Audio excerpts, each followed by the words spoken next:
അസ്സലാമു അലൈക്കും. നമ്മൾ യഥാർത്ഥ സൃഷ്ടാവിനെ നിഷേധിച്ചിട്ട് നമ്മൾ ഒരു വസ്തുവിനെ നമ്മൾ ആരാധിക്കാന്നുണ്ടെങ്കിൽ അത് എത്രത്തോളം തെറ്റാന്ന് കാണിച്ചു തരുന്ന ഒരു ഭാഗമാണ് ഞാൻ പറയാൻ പോകുന്നത്. അധ്യായം 35 സൂറ ഫാത്തിറിലെ 13, 14, 15 പറയുന്നത്. രാവിനെ അവൻ പകലിൽ പ്രവേശിപ്പിക്കുന്നു, പകലിനെ രാവിലും പ്രവേശിപ്പിക്കുന്നു. സൂര്യനെയും ചന്ദ്രനെയും അവൻ തന്റെ നിയമത്തിന് വിധേയമാക്കുകയും ചെയ്തിരിക്കുന്നു. അവ ഓരോന്നും നിശ്ചിതമായ ഒരു പരിധി വരെ സഞ്ചരിക്കുന്നു. അങ്ങനെയുള്ളവനാകുന്നു നമ്മുടെ രക്ഷിതാവായ അള്ളാഹു. അവനാകുന്നു ആധിപത്യം. അവന് പുറമെ ആരോട് നിങ്ങൾ പ്രാർത്ഥിക്കുന്നുവോ അവൻ ഒരു ഈന്തപ്പഴക്കുരുവിന്റെ പാട പോലും ഉടമപ്പെടുത്തുന്നില്ല. നിങ്ങൾ അവരോട് പ്രാർത്ഥിക്കുന്ന പക്ഷം അവർ നിങ്ങളുടെ പ്രാർത്ഥന കേൾക്കുകയില്ല.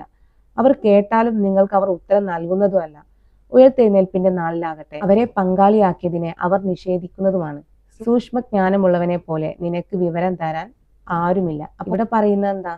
ജനനം മരണം നമ്മളെല്ലാ ജീവിതം നിയന്ത്രിച്ചുകൊണ്ടിരിക്കുന്നത് സൃഷ്ടാവാണ്. അവനാണെങ്കിലോ എല്ലാം കാണാൻ കഴിയുന്നവനാണ്, അറിയാൻ കഴിയുന്നവനാണ്, സൂക്ഷ്മമായിട്ട് നമ്മളെ മനസ്സിലാക്കാനും കഴിയുന്നവനാണ് സൃഷ്ടാവ്. എന്നിട്ടും നമ്മൾ അവനല്ലാതെ മറ്റൊന്നിനെ നമ്മൾ ആരാധിക്കുകയാണെങ്കിൽ അവർക്ക് നമുക്ക് ഉത്തരം നൽകാനും കഴിയൂല, എന്നാ നമ്മൾ അവര് പരലോക ജീവിതത്തിൽ നമ്മൾ നിഷേധിക്കുകയും ചെയ്യും.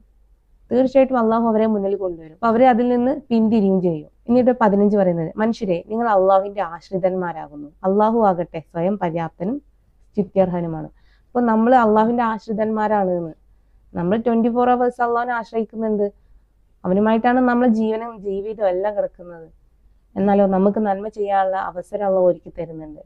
നമ്മൾ ഏറ്റവും കൂടുതൽ സൽക്കർമ്മം ചെയ്യുന്നുണ്ടോ നോക്കാൻ വേണ്ടിയിട്ടാണ് നമ്മൾ ഭൂമിയിലേക്ക് അള്ളാഹു നിയോഗിച്ചിട്ടുള്ളത്. എന്നാലോ നമ്മൾ സൽക്രമത്തിന് പകരം തെറ്റാണ് ഇവിടുന്ന് ചെയ്തിട്ട് പോകുന്നുണ്ടെങ്കിൽ അതുകൊണ്ട് നമുക്ക് എന്താണ് ലാഭം? അപ്പൊ നമ്മൾ പരമാവധി സൽക്കർമ്മങ്ങൾ ചെയ്യാൻ വേണ്ടിയിട്ട് ശ്രമിക്കുക. അതേ നമുക്കുള്ള വിജയമുള്ളൂ.